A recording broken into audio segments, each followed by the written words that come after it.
बच्चों को पढ़ाना बड़ा ही मुश्किल काम होता है, लेकिन अगर खेल खेल में पढ़ाया जाए तो ज़रा आसान हो जाता है। इस खेल खेल में अब ये होता है कि कौन सा खेल खेला जाए जिसमें उनकी पढ़ाई भी हो गई साथ में। तो यहाँ पे मैं कुछ चीज़ें डिस्कस करना चाहूँगा जिसको खेल खेल में सीखा भी जा सकता है और एंटरटेनमेंट भी जो है बच्चे का अच्छा खासा हो सकता है।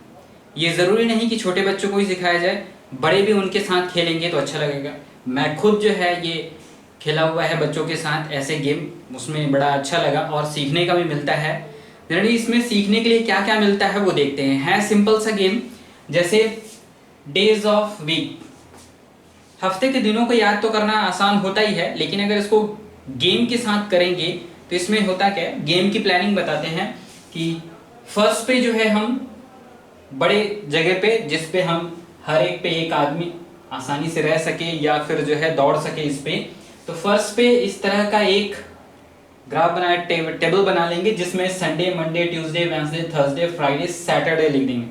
पहला दिन संडे, क्योंकि वीक का पहला दिन संडे ही होता है। इसको 1 2 3 4 5 6 7 भी लिख देंगे। दोनों चीज में रिलेशन ये है कि ये फर्स्ट डे ऑफ वीक होता है, ये second day, third day, fourth, fifth, six, seven.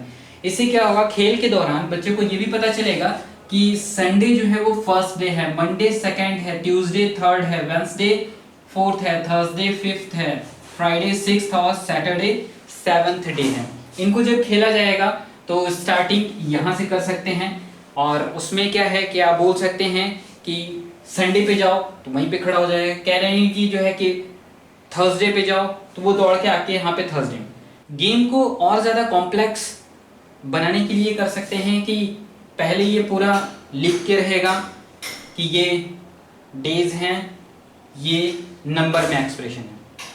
उसके बाद ये डेज को जो है हटा देंगे, सिर्फ नंबर रखेंगे और बोल देंगे first day, second day, third day, fourth day, या फिर जो है कि वेडनेसडे को जाना है तो नंबर देख के उसमें इसमें एक रिलेशनशिप बनेगा, कौन से नंबर को कौन सा दिन है, कौन से दिन को कौन सा नंबर है।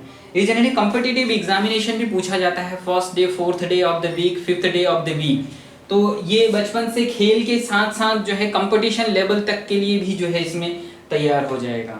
तो एक का एक गेम। दूसरा ये चीज होता है कि जितनी बार ये रिपीट होगा हमारे दिमाग में जो है वो सेट हो जाता है। जैसे कुछ लोग जो है मल्टीप्लिकेशन जो है फटाफट कर लेते हैं, वो इसलिए क्योंकि उनके दिमाग में सेट कर लिया कि इतने से मल्टीप्लाई किया, ये आंसर आएगा, इधर जो है कैरी ओवर लगेगा, उसमें जोड़ेंगे घटाएंगे।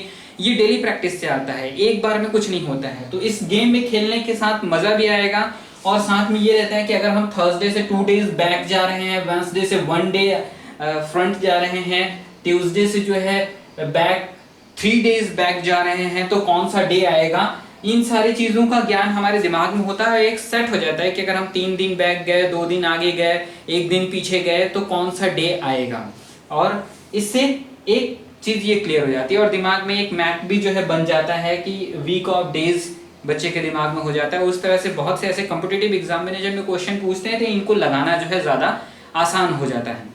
उसी तरह से जो है ये मंथ ऑफ द ईयर में होता है कि कौन सा month, first, second, third, fourth, fifth, six, seventh, eight. इसको भी जो है हम फर्स्ट पे पूरी तरह से बना के ये लिख के ये गेम खेल सकते हैं। ये सीढ़ी पे भी खेल सकते हैं, चौड़ी अगर सीढ़ी रहे जिस पे कई लोग एक साथ, जैसे कि जहाँ पे फुटबॉल क्रिकेट होते हैं उस ग्राउंड के बगल में जो सीढ़ियाँ बनाई जाती हैं बैठने के लिए, उस पे भी जो है इनको खेला जा सकता है। उस पर ज़्यादा अच्छा भी रहेगा, वर्कआउट भी हो सकता है और साथ में खेलने का भी मजा आता है। ये तो मैंने तो धूप में भी खेला हुआ है, तो ज़रा सा भी ये नहीं लगता है कि नहीं हाँ धूप लग रही है, खेलने का बहुत मजा आता है। तो इन चीज़ों से जो है एक दिमाग में मैप भी बनेगा कि हाँ जनवरी के बाद फरवरी, मार्च आता है, अप्रैल के दो महीने पहले जो है कि जनवरी आता है।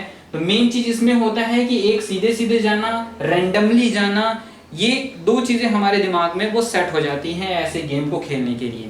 साथ ही साथ जो है इसमें ये भी रिलेट कर सकते हैं कि जनवरी जो है 31 डेज का होता है। इसमें मंथ, कौन सा मंथ होता है, ये रिलेशन के साथ साथ इसमें ले सकते हैं कि वो मंथ कितने डेज का होता है। नेक्स्ट चल के इसमें कैलकुलेशन करने में भी जो है आसानी होती है कि इस मंथ में इतने डेज हैं। वैसे तो हम जो है दूसरे तरीकों से भी याद कर सकते हैं, लेकिन इस तरीके से ये कन्फर्मली याद हो जाता है। साथ ही साथ कौन सा मंथ किस सीजन से रिलेटेड होता है वो भी क्लियर हो जाता है बच्चों को कि इसमें कितने मंथ आएंगे, मतलब कोई पर्टिकुलर सीजन है तो वो कितने मंथ का है। जैसे यहाँ विंटर जो है 2 मंथ का है, स्प्रिंग 2 मंथ का है, समर 3 मंथ का है। मानसून 2.5 मंथ का होता है, ऑटम जो है वो 2.5 मंथ का होता है।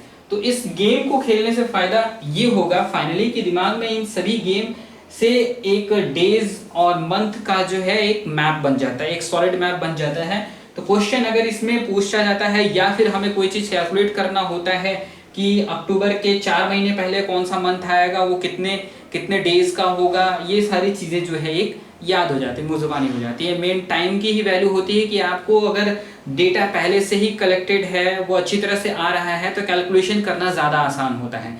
और ऐसे क्वेश्चंस जनरली जो है कॉम्पिटिटिव एग्जाम में आते हैं, जब नौकरी के लिए यूपीएससी और आईएएस के लिए एग्जाम के लिए देने जाते हैं, तो उसमें दिमाग लगाने वाली जो बात होती है वो इसी में ही बात होती है कि अगर हम जो है अगस्त के मंथ में है, उससे 2 मंथ बैक गए तो कौन सा महीना आएगा, मिड मंथ का कोई एक डेट दे देते हैं और बोलते हैं इतने हफ्ते बाद जो है कि कौन सा डेज आएगा। तो इसमें ये देखते हैं जैसे कि एक हफ्ता जो है 7 डेज का होता है, तो इसमें नियर अबाउट देखें तो 7 4 28, सो नियर अबाउट हर एक महीने में 4 वीक्स आते हैं, 4 हफ्ते होते हैं। तो 4 हफ्ते होते हैं। कुछ इन सभी के बारे में गेम खेलने से ये सारी चीज़ें जो है आइडिया बनती हैं, जिनको जो है कि आगे चल के बहुत जगह पे ये हेल्पफुल होता है।